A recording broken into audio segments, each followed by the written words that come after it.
Hey guys, it's Kai here from Esports News UK, brought to you by AGON by ASC and ESI London. Today I'm joined by Trey and ODEE from the London Royal Ravens. They're going to be answering me a few couple of questions. So first of all, here we go. So what are you guys doing here in Insomnia? I know Trey's been here before at Insomnia 56, which is your first event. You must have had some fond memories when you came second in that. You know more than me. That's been, I didn't know which one I came to, but it's been a while. So yeah, is there any fond memories you've had of this place? How has it changed? None of them have been good memories, no. No. I don't mind the place. It's just, when you come here to compete and you don't win, they're never good memories. But yeah, I do like coming to these conventions, and it's better to be here rather than competing here, so I can actually get to see what's going on. So, what you, Odie, have you been here before? Yeah, I've been to lots of I-Series. So first one was I4, I think, a long time ago, 2000, 2001. Yeah. So yeah, won lots of tournaments here, lost lots of tournaments here. But we're here today. We're doing an activation with one of our partners, LG.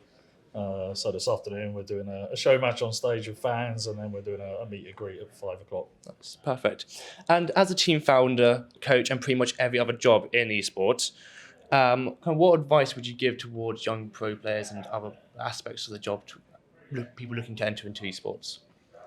Oh, it's a huge question. Obviously, it depends what role. If you go from a player's point of view, it's about drive. It's like what you're trying to do, what you really want to get to.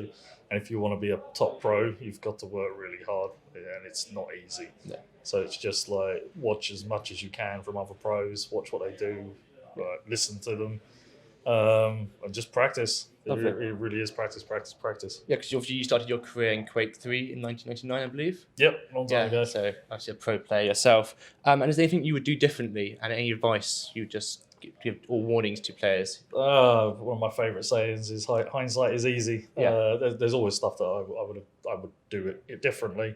But no, I have no regrets, that's for sure. A long career, lots of good times, some bad times, but no, I wouldn't change anything.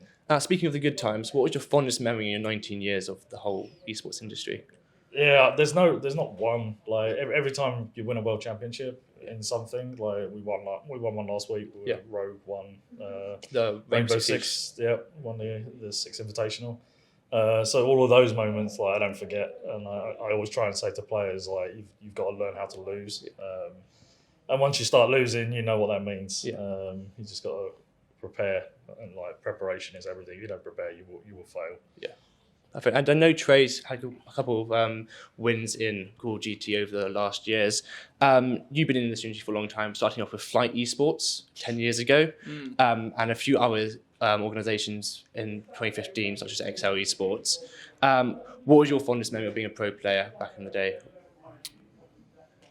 Probably becoming a pro player, that whole, don't have to work, you can focus full time on being a professional, competing, and putting copious amounts of time into 12, 16 hours of just perfecting whatever you were. Back then I was 18, I didn't have anything, no obligations, no nothing. As you grow older, you start having a lot more to deal with. But I'd say becoming a pro is probably like my highlight of back when I started, back in 2016. So yeah, nice.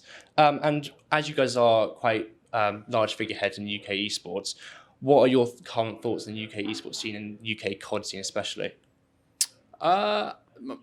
It was. I think it was a bit better back in the day, because events were still held in the US, but we kind of got one or two maybe in the UK. It's harder right now to compete, but I feel like once the reward's better with franchising. Every single year there's at least 1, 2, 3 UK people that break through and get into the CDO, and primarily they come to us or they get a sub spot somewhere else. But we're kind of, me and Dom, we've been here 3 years. So we're I don't really see us going anywhere. So we kind of like, I'd say, breed UK talent when they come through. So I feel like that's a good that's a good thing for the UK scene, especially with me and Don being here. And I'm not retiring, you know, I'm Yeah. still young in my opinion. So, you know, Yes, there was a couple of articles about your time that you said not retiring unless I'm forced to, I believe.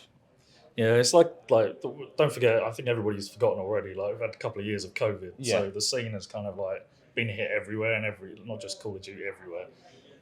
But now LAN events are coming back, so here at iSeries, like the scene will recover. The new Call of Duty games out in October, and there's always going to be British players coming through, and it's our job to find them. Perfect. Do you believe that there is a bias towards NA players because there's so many esports organisations in Call of Duty, especially like FaZe, 100 Thieves, Optic, who just breed content, and a lot of NA players then are picked up because of this sort of bias? No, I don't think they get an advantage. I think, there are some big orgs in America, that's for sure.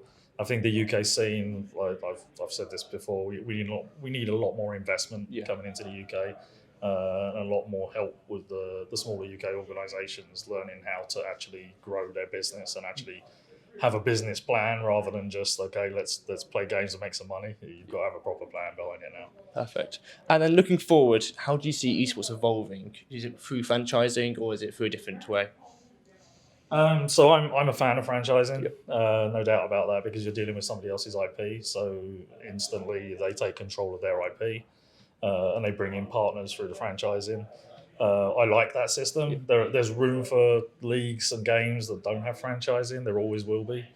Personally, I've always wanted some kind of governance for esports, and I don't think anybody's still, even myself, I've not worked out the best way for that to happen.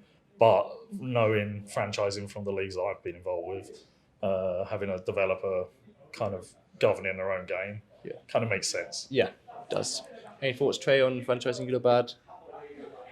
Everything has their pros and cons. Franchising is really good for the player. You get a lot more security. The contracts are way better.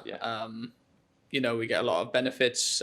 We live in the US, so, you know, health benefits, London are great for us. They allow us to live out there. They pay for rent, food, all that stuff. So, you know, they take care of us over there. And not a lot of franchises do that. Some do, some don't. But I feel like that's a good perk of franchising for us, indeed. Stability is just the main thing. You know, back in the CWO days, you could just get dropped. No repercussions, no nothing. You're bad, you go. So franchising helps with that. And I do like the model of city-based franchising, especially, you know, it's not just like, oh, they're from the UK. Like, we own the UK. We are London, you know. So, you know, I feel like it helps a lot of people out in terms of who they want to support if they're from a place. But yeah, it's being on London especially is like a big thing for me in general. I can imagine. I want to add to that, what you said, the stability is really important because CDL, for example, there's only 12 teams at the moment. Hopefully that will expand to whatever number, and there's more teams, and we have a lot more European teams hopefully at some point, that we can have a split NA EU league. But I've been part of good franchise leagues. I've been part of the complete disasters like Championship Gaming Series where that went horribly wrong, although I won it. And with the stability thing, I think you've been part of the rated reserve whole shenanigans with that. I think obviously franchising helps to combat that. So as you said, they do owe me $50,000. Yeah, I was looking through yesterday, just thinking all the things, all the news articles. It's like, and now, as you mentioned, only London team, only UK team, and you were the only EU team at Champs. So how do you deal with the pressure at Champs, and how do you feel this year went overall? It was definitely a hard year. We had a lot of, I'd say, personal issues with Joey going home because he had stuff going on back here. During Major 3, I had a lot of stuff going on back here too. So, you know, we dealt with a lot of stuff. Picking up 3 rookies, you know, I'd still class Marcus as a rookie, even though he played last year. Being third in the actual standings, third at a major, and then we just couldn't get it together for the last event.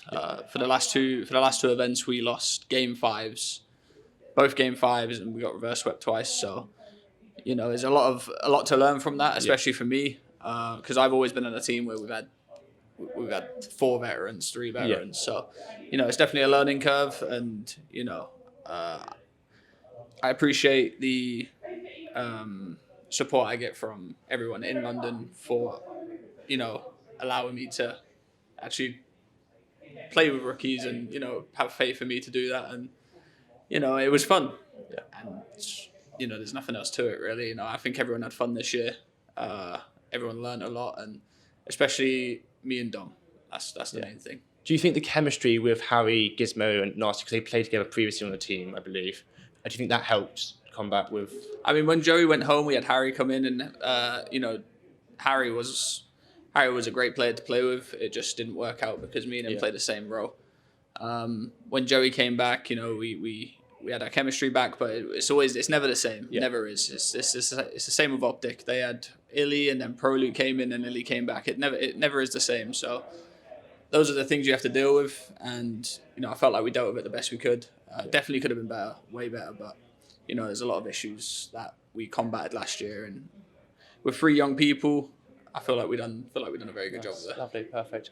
Lastly, is there anything you guys would like to add, and/or any shout outs to any sponsors, partners? Yeah. Shout out to the London Royal Ravens, our new owners, Infinite Reality. We both just come back from Los Angeles, where we went and saw the new studios we got there, which is absolutely mind blowing. So they do stuff around the metaverse. We'll be doing a lot of that coming up, so you'll see that. But no, thanks to the ownership, thanks to our sponsors, LG and Asus. And thanks to you guys for inviting us in. Thank you for coming here and answering all my questions. Thank you so much. Perfect.